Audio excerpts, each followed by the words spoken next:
Shalom saudara-saudara yang terkasih, kembali berjumpa dengan saya dalam Gembala Menyapa edisi saat ini dan menemani saudara dalam menjalani kehidupan. Mari bersama kita menghayati firman Tuhan melalui bacaan dari Galatia 6 ayat 1 sampai dengan 10. Tetapi saat ini hanya akan kita baca ayatnya yang kedua. Galatia 6 ayatnya yang kedua yang demikian. Bertolong-tolonglah menanggung bebanmu, demikianlah kamu memenuhi hukum Kristus. Demikian pembacaan firman Tuhan saat ini. Yang berbahagia ialah kita yang mendengarkan dan melakukan dalam kehidupan sehari-hari. Haleluya. Saudara-saudara yang terkasih, tema kita saat ini adalah menjadi penolong bagi sesama. Menjadi penolong bagi sesama. Saudara-saudara yang terkasih, banyak orang hidup dengan memuaskan nafsu dagingnya. Bahkan mereka saling menggigit, menelan, dan membinasakan. Itu terdapat dalam Galatia 5 ayatnya yang ke-15. Oleh sebab itu, Paulus mengingatkan bahwa kita telah dimerdekakan dari perbudakan dosa oleh penebusan Kristus. Bisa dilihat dalam Galatia 5 ayatnya yang pertama. Oleh karena itu, jangan sampai kita berbalik lagi ke dalam kehidupan lama. Ayat 16 sampai dengan 21.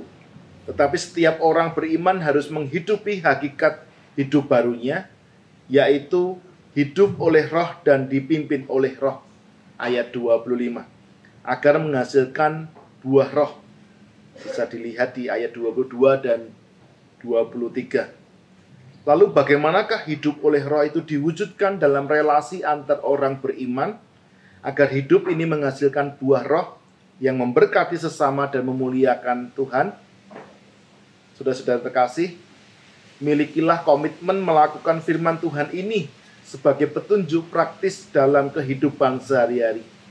Bertolong-tolonglah menanggung bebanmu, demikianlah kamu memenuhi hukum Kristus. Seperti dalam bacaan kita dalam Galatia 6 ayatnya yang kedua ini.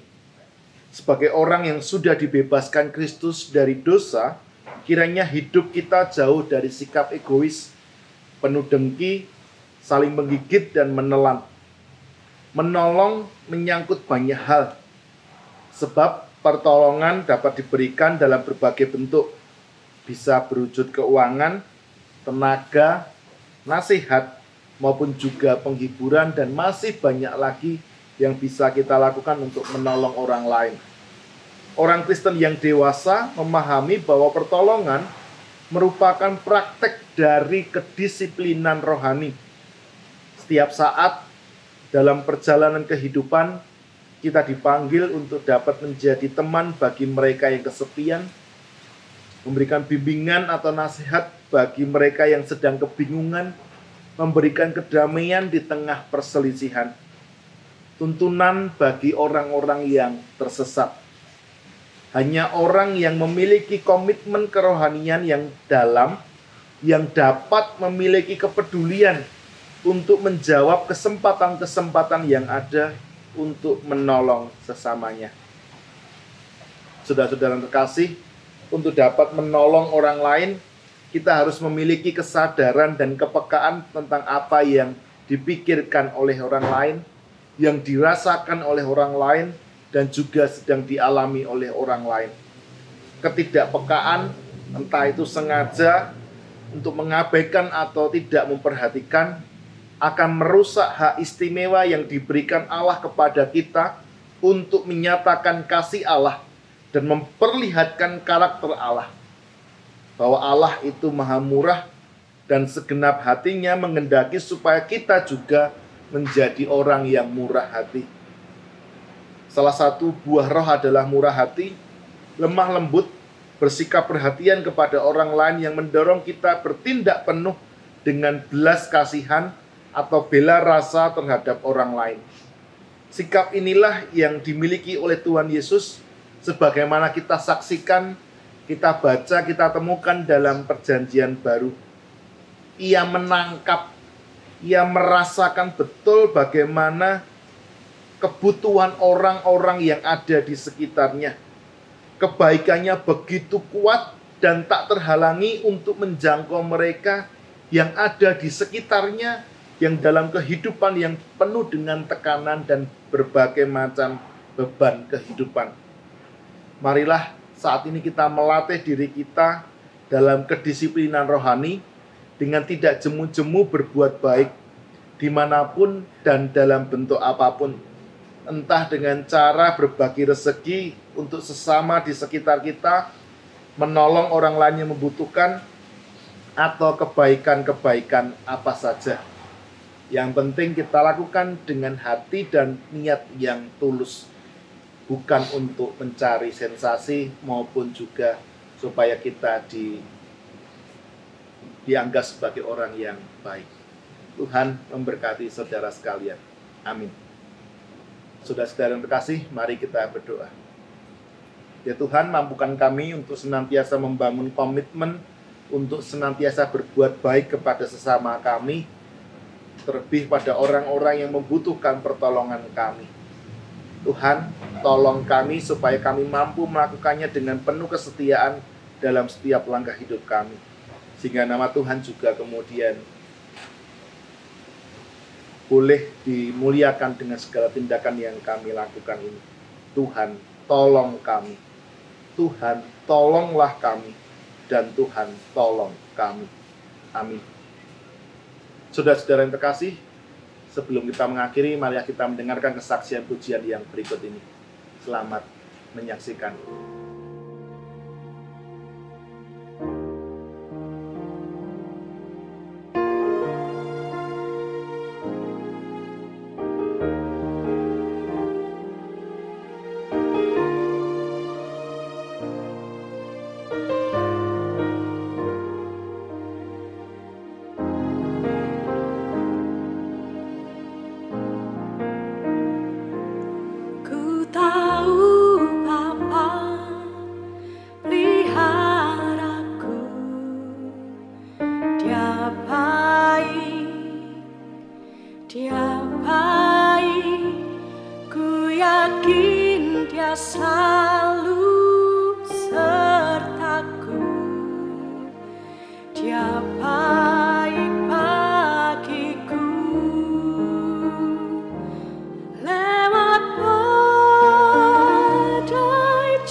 Ku tahu Bapa peliharaku,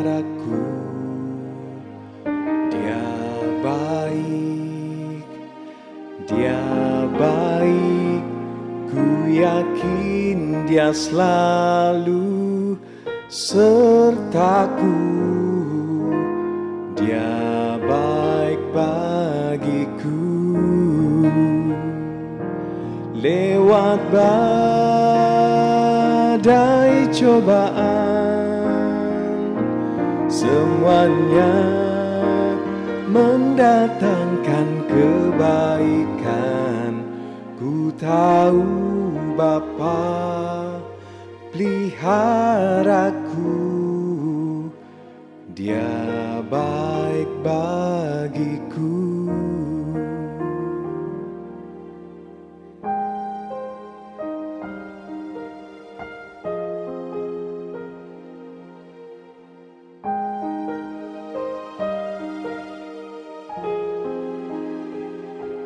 Lewat badai cobaan, semuanya mendatangkan kebaikan.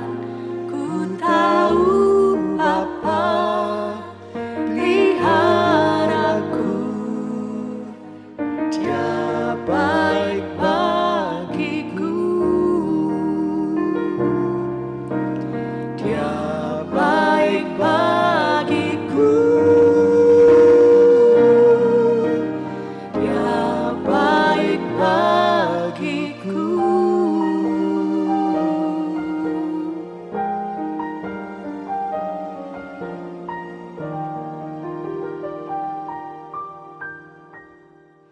Saudara-saudara yang terkasih, demikianlah Gembala Menyapa edisi saat ini. Jangan lupa untuk like, subscribe, dan share video ini supaya menjadi berkat bagi lebih banyak orang.